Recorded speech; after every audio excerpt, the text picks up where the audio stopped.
How to find your drafts on Quora app. Hello guys, in today's video I'm going to show you how to see your drafts on Quora.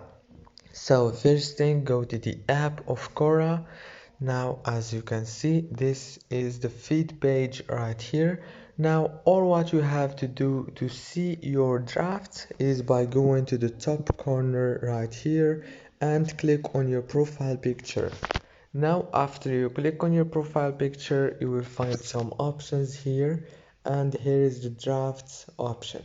Click on it and here you go. Now right here you will find your drafts easy and fast. If this video was helpful, please don't forget to like and subscribe, and thank you so much for watching this video until the end.